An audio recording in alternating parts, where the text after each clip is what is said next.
Bharat New Zealand के match में हुआ हाई वोल्टेज ड्रामा। बीच मैदान अंपायर से भिड़ी कप्तान हरमनप्रीत और न्यूजीलैंड की टीम ने पहले बल्लेबाजी करते हुए खड़ा कर दिया 160 रनों का विशाल स्कोर। और फिर उसके बाद भारतीय बल्लेबाजी के दौरान मैच में हुआ बड़ा उलटफेर। तो क्या है इस हाई वोल्टेज मुकाबले का पूरा हाईलाइट का लाइक टारगेट्स केवल 200 लाइक है। दोस्तों, आज वुमेन टी20 वर्ल्ड कप में भारत और न्यूजीलैंड की टीम के बीच महामुकाबला खेला गया, जहां न्यूजीलैंड की टीम ने टॉस जीतकर पहले बल्लेबाजी करने का फैसला किया और पहले बल्लेबाजी करने उतरी न्यूजीलैंड की टीम की शुरुआत बेहद ही शानदार रहती है। न्यूजीलैंड की टीम की ओपनर बल्लेबाज बैट्स और प्लीमर ने शानदार बल्लेबाजी करते हुए पावर प्ले में भारतीय टीम को 55 रन ठोक दिए और दोनों बल्लेबाजों के बीच शानदार 50 रनों की पार्टनरशिप होती है। लेकिन फिर उसके बाद भारतीय टीम ओपनर बल्लेबाज बैट्स को 27 रन के स्कोर पर आउट करके 67 रन के स्कोर पर न्यूजीलैंड की टीम को पहला झटका देते हैं। फिर उसके अगले ओवर में प्लीमर भी 34 रन बनाकर आउट होती हैं और 67 रन के स्कोर पर भारतीय टीम न्यूजीलैंड को दूसरा बड़ा झटका देती है। फिर उसके बाद कप्तान एस डिवाइन और अमीला केर के बीच शानदार पार्टनरशिप होती है। दोनों ही बल्लेबाज काफी अच्छी बल्लेबाजी कर रही थी। हालांकि अमीला केर काफी धीमी बल्लेबाजी कर रही थी, लेकिन तभी अमीला केर दूसरे रन के लिए भागती है और रन आउट हो जाते हैं, जिसके बाद मैच में कई देर ड्रामा होता है और अंपायर उसे नॉट आउट देते हैं, क्योंकि बॉल फील्ड होने के बाद आप रन नहीं ले सकते। लेकिन फिर उसके अगले ही ओवर में अमीला केर 13 रन बनाकर आउट हो जाती हैं और 99 रन के स्कोर पर भारत तीसरा विकेट न्यूजीलैंड का चटकाता है। फिर उसके बाद कप्तान डिवाइन शानदार बल्लेबाजी एक छोर पर करती हैं और उनका साथ निभाती है हेली डे और इन दोनों के बीच अच्छी पार्टनरशिप चलती है। कप्तान एस डिवाइन अंत तक बल्लेबाजी करके 36 गेंदों पर 57 रनों की ताबड़तोड़ पारी खेलती है और न्यूजीलैंड की टीम 20 ओवर में 160 रन 4 विकेट पर बनाती है।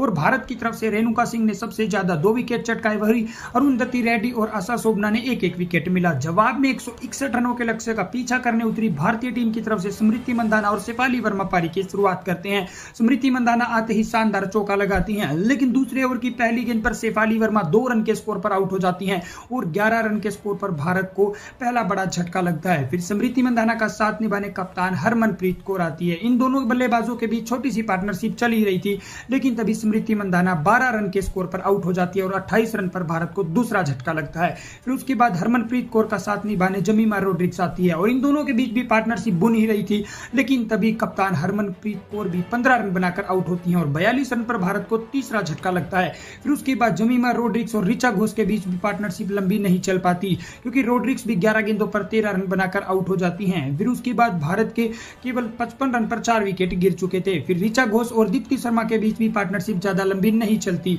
जहां ऋचा घोष एक खराब शॉट खेलकर 12 रन पर आउट हो जाती हैं और भारत की 70 रन के स्कोर पर आधी टीम पवेलियन लौट चुकी थी। फिर उसके बाद अरुंधति रेड्डी भी 1 रन पर आउट होती हैं। हालांकि दीप्ति शर्मा एक छोर पर धीमी बल्लेबाजी करके अभी भी डटी हुई थी और भारत को 35 गेंदों पर 74 रनों की नीड थी। लेकिन इस मुकाबले में न्यूजीलैंड की टीम ने बल्लेबाजी के साथ साथ शानदार गेंदबाजी करते हुए इस मुकाबले में भारत को एक तरफा हरा दिया। पूरे मुकाबले में न्यूजीलैंड की टीम भारत पर हावी रहती है। अब भारत की मुश्किलें काफी बढ़ चुकी हैं, क्योंकि भारत को अपने बचे हुए अब तीनों मुकाबले जीतने होंगे। एक भारत का मुकाबला पाकिस्तान के साथ है और दूसरा वहीं अब श्रीलंका के खिलाफ और तीसरा ऑस्ट्रेलिया। अगर भारत ऑस्ट्रेलिया से हार जाता है तो सेमीफाइनल में भारत के चांस बहुत ही कम हो जाएंगे। Subscribe for more content.